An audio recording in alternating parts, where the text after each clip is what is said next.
السلام علیکم ورحمۃ اللہ وبرکاتہ۔ آپ دیکھ رہے ہیں روحانی علم نقشبند چینل، محمد رسول اللہ نقشبندی حاضر خدمت ہوں۔ یہ پوچھتے ہیں دوست کہ آپ حصار کیسے کرتے ہیں اپنے لیے یا اپنے گھر کے لیے؟ تو حصار کا طریقہ یہ ہے کہ 3 مرتبہ آیت الکرسی پڑھ لیں، اور ہو سکے اگر آپ کے پاس اور بھی اعمال ہیں حصار کے تو پھر وہ سارے پڑھ کے پھر آپ یوں کہیں، الہی میں نے اپنے جان اور مال، اپنے اہل و عیال کو تمہارے حفظ و امان میں سپرد کر دیا۔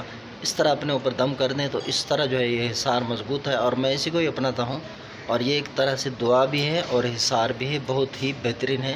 یہ طریقہ کار آپ بھی اپنائیں انشاءاللہ عز و جل۔ آپ اس کے جو فوائد دیکھیں گے، یعنی دیگر جو آپ اذکار کرتے ہیں یا حصار کرتے ہیں، اس کے بدلے میں یہ جو عمل ہے، یہ طریقہ کار جو میں آپ کو بتا رہا ہوں، عمل چاہے جتنا ہی پاورفل ہو، اگر اس کا طریقہ درست نہیں ہے تو میرے خیال سے اس میں زیادہ اثر نہیں ہے، لیکن جس کا طریقہ درست ہو، عمل بھلی کم اثر والا ہو، تو اس میں اثر زیادہ ہوتا ہے۔